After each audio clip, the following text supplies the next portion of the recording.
Read this Korean contract if you think you're so smart. The words dripped with condescension as billionaire tech mogul Marcus Richardson tossed the document across his mahogany desk. He expected silence, maybe nervous laughter from his executives. What he didn't expect was for the night janitor to step forward and begin reading the complex legal document in perfect Korean, line by line, exposing a critical clause that would have cost Richardson's company $50 million. Before we jump back in, tell us where you're tuning in from, and if this story touches you, make sure you're subscribed, because tomorrow I've saved something extra special for you.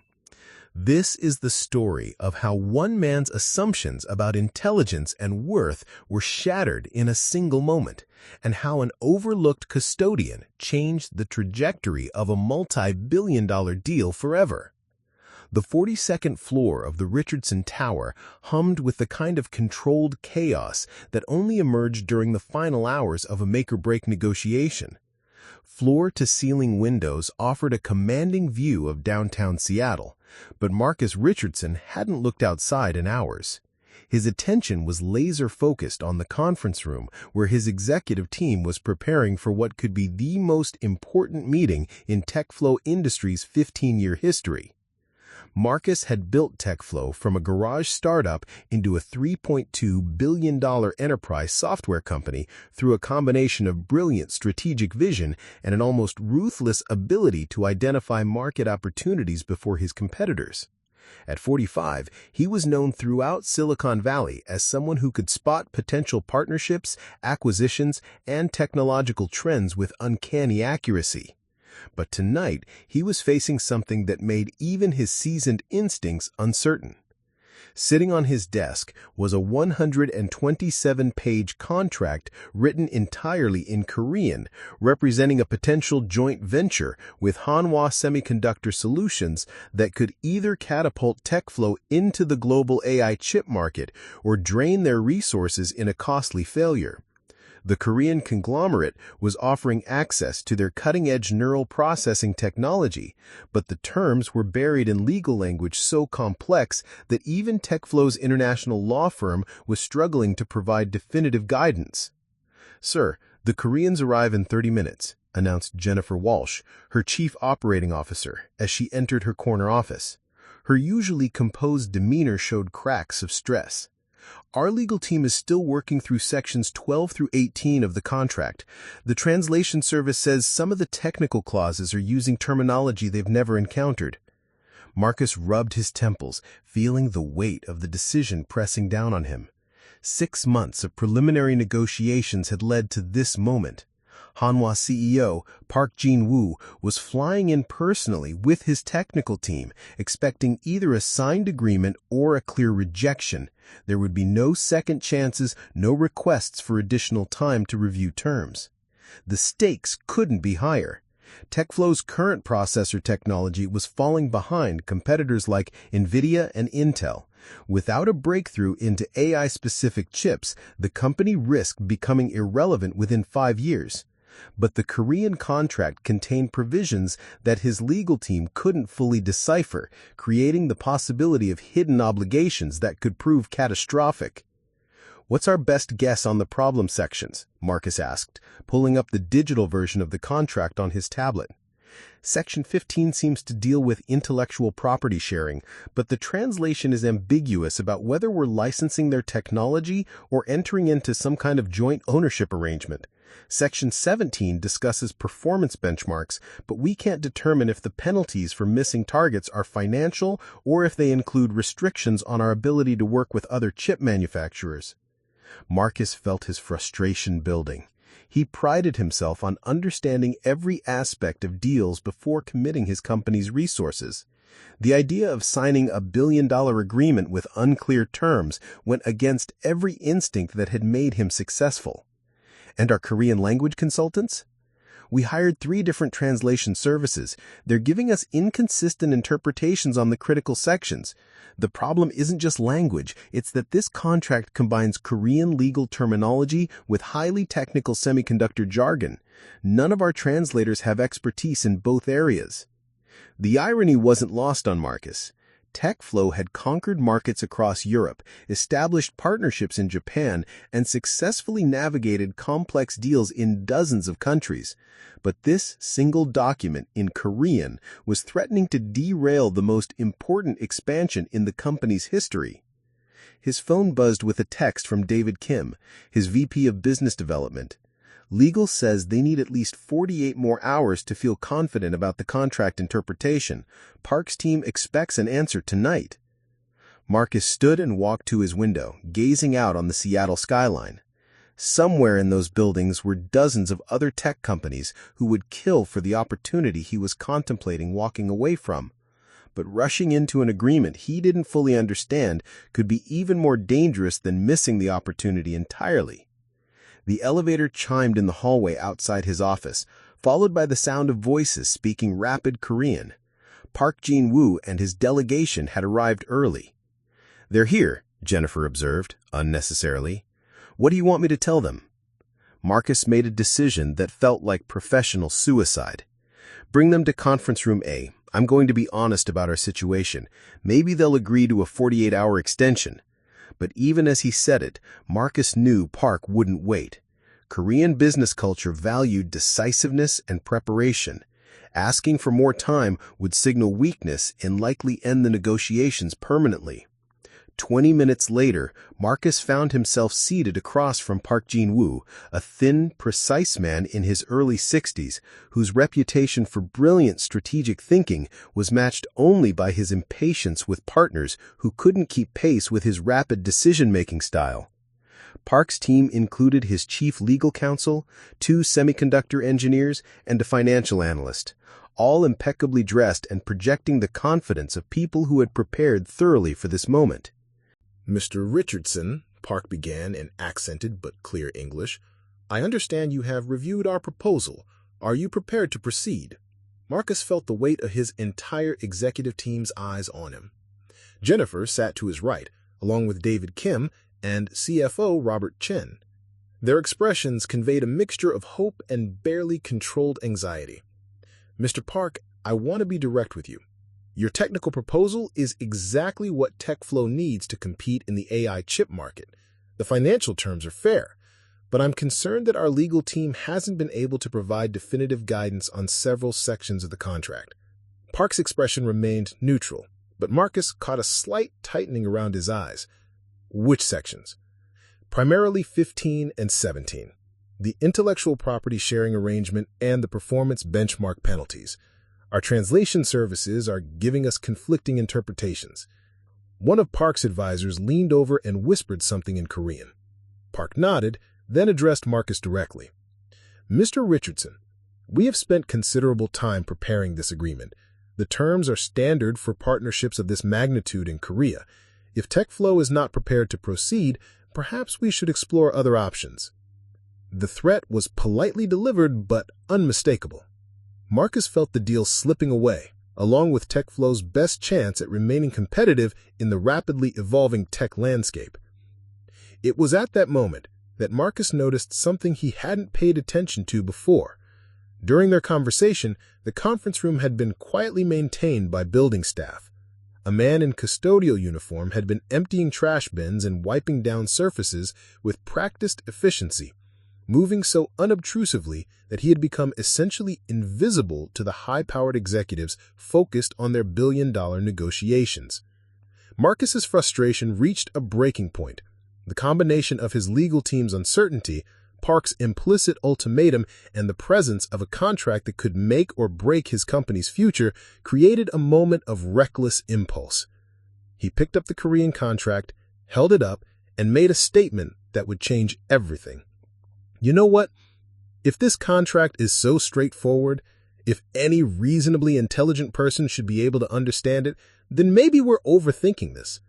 His voice carried across the conference room as he gestured toward the custodian who was quietly working near the back wall. Hell, maybe even the cleaning guy could read this thing and tell us what we're missing. The words were meant as bitter sarcasm, a way of expressing his frustration with the situation. But what happened next would force Marcus Richardson to confront every assumption he had ever made about intelligence, education, and the value of the people he encountered every day without really seeing them.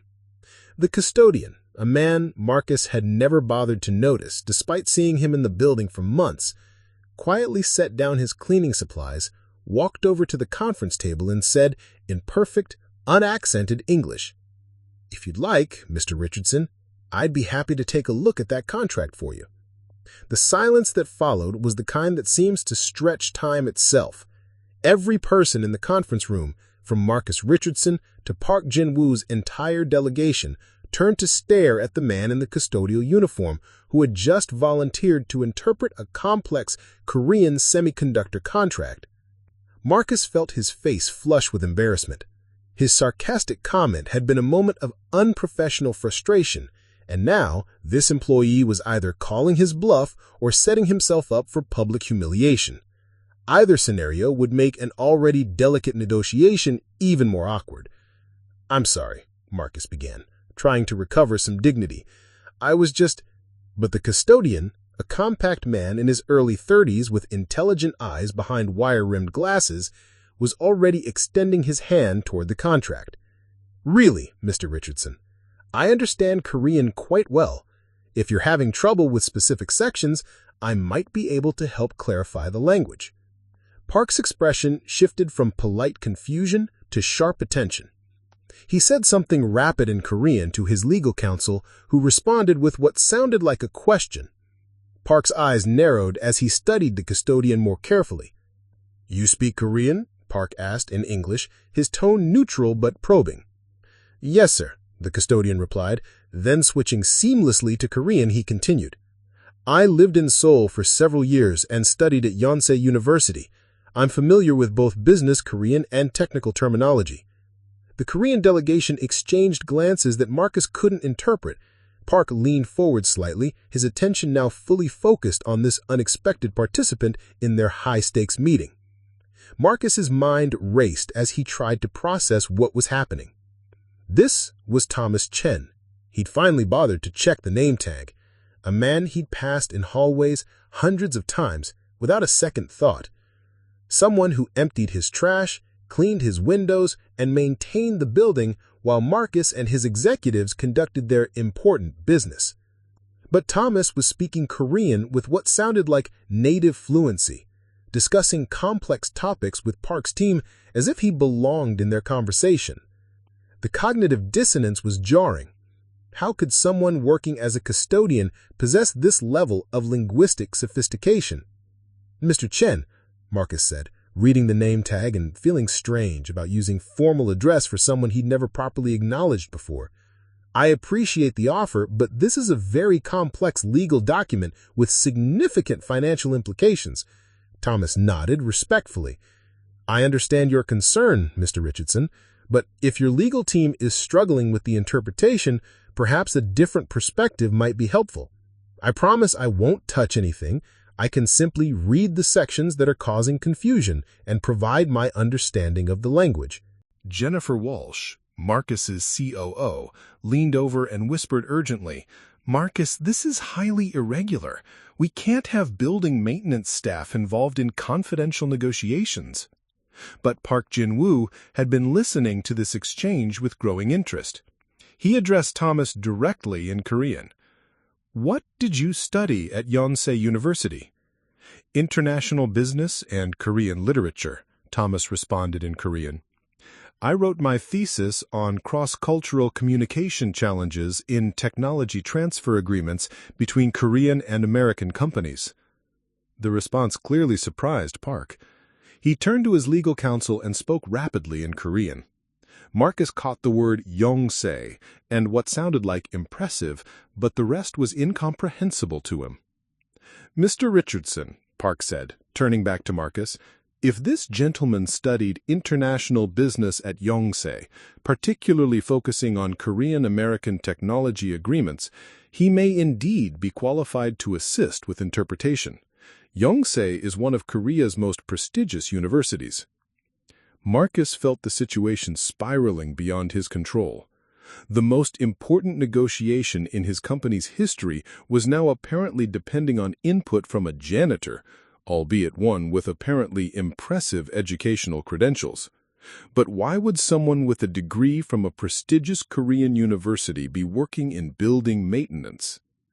The question must have shown on his face, because Thomas addressed it directly.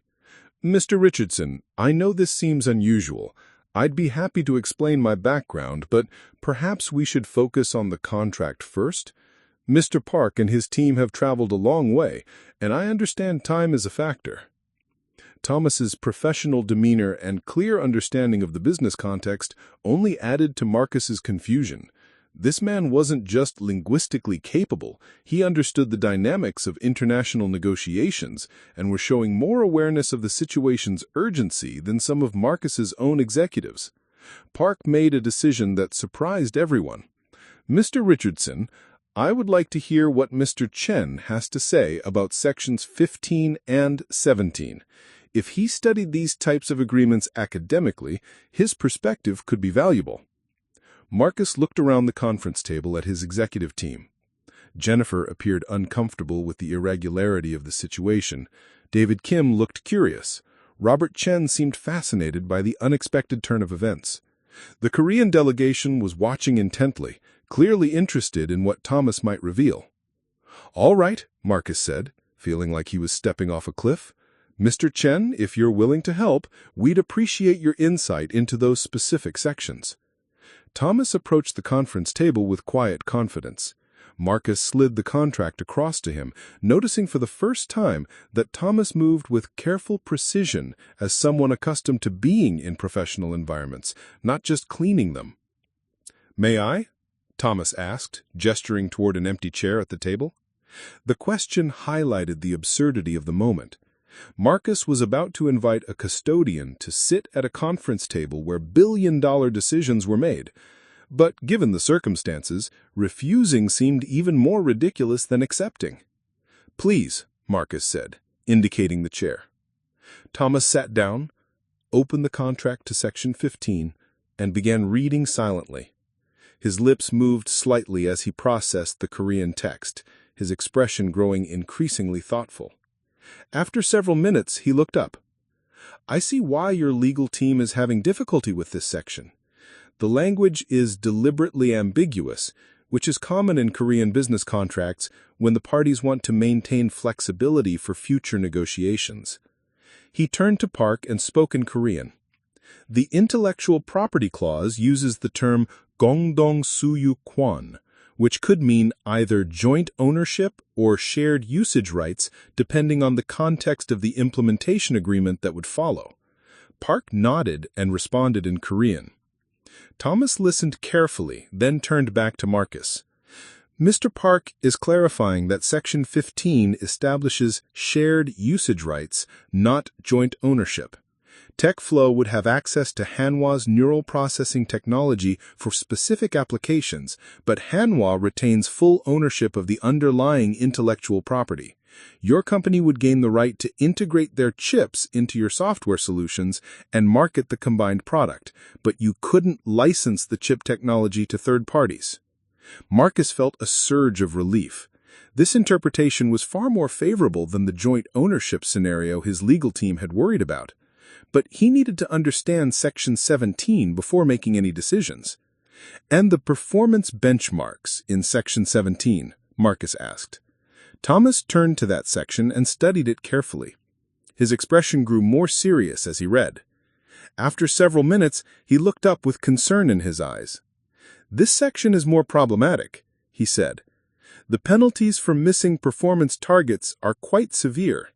If TechFlow fails to meet specified sales benchmarks within the first 18 months, Hanwha can either demand additional licensing fees or restrict TechFlow's access to future chip generations." Thomas paused, then addressed Park in Korean. The conversation that followed was rapid and technical, with both men referring to specific passages in the contract. Marcus found himself in the surreal position of watching a custodian engage in sophisticated legal analysis with one of Korea's most powerful businessmen. Finally, Thomas turned back to Marcus. "Mr. Park has agreed to a modification. If TechFlow meets 75% of the benchmarks rather than 100%, the penalties would be reduced to additional licensing fees only, without restrictions on future technology access. Marcus stared at Thomas in disbelief. In the span of 20 minutes, this man had not only clarified the two most confusing sections of the contract, but had apparently negotiated an improvement to the terms. "How did you—" he began, then stopped himself. The more pressing question was whether these interpretations were accurate. Park confirmed Marcus's hopes. "Mr. Chen's understanding is correct. His suggested modification to Section 17 is acceptable to us." The Korean CEO then did something that shocked everyone in the room. He stood up and bowed slightly to Thomas, a gesture of respect that he hadn't extended to any of Marcus's executives. "Your analysis demonstrates impressive understanding of both Korean contract law and semiconductor industry practices," Park said to Thomas. "Where did you gain experience with these types of agreements?" Thomas's answer would reveal a story that would force everyone in that conference room to reconsider their assumptions about success, failure, and the paths that lead people to unexpected places. But first, Marcus had to grapple with the realization that a man he'd never bothered to truly see had just saved his company's most important deal while demonstrating expertise that exceeded his own highly paid legal team. The question now wasn't just whether to sign the contract, it was how many other talented people Marcus had overlooked simply because they weren't sitting at the right tables or wearing the right clothes. Thomas Chen took a deep breath before answering Park's question about his background. The weight of everyone's attention felt familiar yet strange. Familiar because he'd once commanded rooms like this regularly. Strange because it had been 3 years since anyone had asked him to explain his expertise. "I was previously the Director of Asian Market Development for Quantum Systems," Thomas said quietly. "I specialized in Korean and Japanese technology partnerships for 8 years before the company was acquired by Meridian Corp in 2021. The name hit the room like a thunderbolt. Marcus's face went pale. Quantum Systems had been TechFlow's biggest competitor in the enterprise software space before Meridian's acquisition. Thomas hadn't just worked for a competitor, he'd been a senior executive at a company that had consistently outmaneuvered TechFlow in Asian markets. Jennifer Walsh broke the stunned silence. "You were the Thomas Chen who negotiated the Samsung cloud infrastructure deal and the partnership with SoftBank?" Thomas nodded, among others. Park's expression shifted to one of recognition and genuine respect. "Mr. Chen, I remember reading about your work. The Samsung agreement was considered a masterpiece of cross-cultural business development. You structured that deal to benefit both parties while navigating some very complex regulatory challenges." Marcus's world tilting on its axis. For 3 years, one of the most accomplished international business developers in the Pacific Northwest had been cleaning his office, emptying his trash, and maintaining his building. The irony was so profound it was almost painful. "Thomas," Marcus said, using his first name for the first time. "What happened? How did you end up—" He gestured helplessly, unable to finish the sentence. Thomas's smile held no bitterness, only a quiet acceptance that Marcus found unsettling. "I was previously the Director of Asian Market Development for Quantum Systems," Thomas said quietly. "I specialized in Korean and Japanese technology partnerships for 8 years before the company was acquired by Meridian Corp in 2021. The Quethri9 Daitang U Ted Ni Nani Tetan. Next Ted Ni anything you may follow you need Cam U Ted. Then set hin in you Natan. Will never stay a day yun my ten yuan. Nissimulate for." Explanation hit Marcus like a physical blow. Here was a man with decades of exactly the expertise TechFlow desperately needed, and he'd been working 20 feet away from Marcus's office for 3 years. Not only had Marcus failed to recognize Thomas's value, he failed to see Thomas as a person worth knowing at all. Park Jin-yu stood and walked around the conference table to where Thomas sat. "Mr. Chen, your current situation is unfortunate, but perhaps this meeting represents an opportunity for correction." He turned to Marcus. Mr. Richardson, you came into this negotiation concerned about your company's ability to compete in Asian markets. You've just discovered that one of the most qualified experts in Korean business development has been working in your building. Perhaps you should consider this a sign. Marcus's mind was racing, processing the implications of what he'd learned. Thomas wasn't just qualified to help with this one contract. He was exactly the person TechFlow needed to successfully implement their Asian expansion strategy. Thomas, Marcus said, his voice carrying a humility that his executives had rarely heard. Would you be willing to join this negotiation officially, not as a favor, but as a consultant? Thomas considered the offer carefully. Mr. Richardson, I appreciate the gesture, but I'm not interested in temporary consulting arrangements. I've been down that path before. Companies bring me in to solve specific problems, then send me back to the margins when the immediate crisis is resolved. The honesty of Thomas's response created an uncomfortable silence. Marcus realized he was being called out for exactly the kind of thinking that had led to this situation in the first place. What would you be interested in? Marcus asked.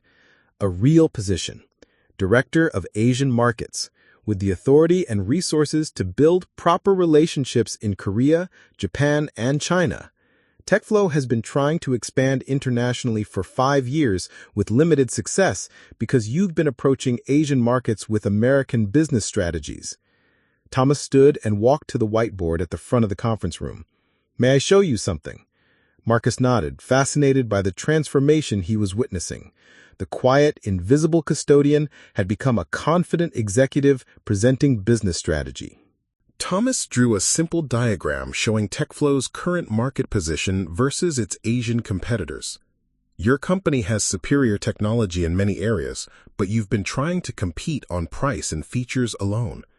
Asian markets value long-term relationships, cultural understanding, and partnership approaches that benefit entire business ecosystems. He turned to Park. Mr. Park's company doesn't just want a supplier. They want a partner who understands their market, respects their business culture, and can help them compete globally. The contract you're negotiating tonight is really a test of whether TechFlow can think beyond quarterly profits. Park nodded approvingly. Exactly correct. We've had many American companies approach us with superior technology but inferior understanding of how to build sustainable partnerships. Thomas continued his presentation, outlining a comprehensive strategy for TechFlow's Asian expansion that addressed not just the Korean partnership, but opportunities in Japan, Singapore, and eventually China. His analysis was sophisticated, practical, and based on deep understanding of cultural nuances that Marcus's team had completely missed. When Thomas finished, the conference room was silent except for the faint hum of the building's ventilation system. Marcus looked around at his executive team and saw his own amazement reflected in their faces. Thomas, I'd like to offer you the position of Vice President of Asian Markets, reporting directly to me, with equity participation and the resources you need to build the relationships you're describing. Thomas studied Marcus's face carefully. And my custodial position would be terminated immediately, along with my assumptions about intelligence, talent, and the value of people I encounter every day. Park Jin-woo clapped slowly, a gesture that seemed to break the spell that had fallen over the room. Mr. Richardson, I believe you've just made the most important hiring decision in your company's history.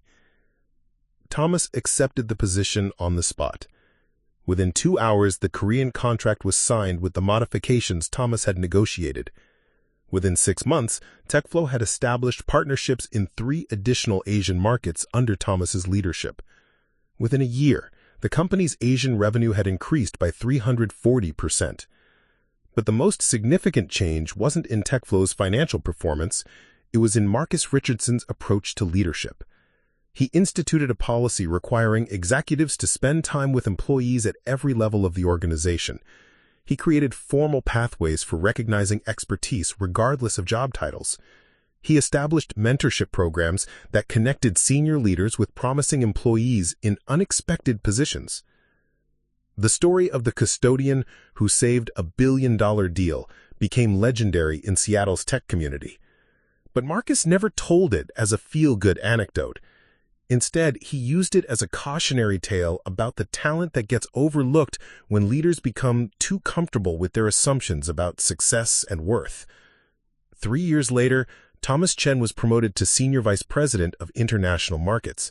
His daughter graduated from MIT and joined TechFlow's engineering team. His parents received the medical care they needed. And Marcus Richardson learned that the most valuable people in any organization might not be sitting at the conference table. They might be the ones quietly keeping the lights on, waiting for someone wise enough to truly see them.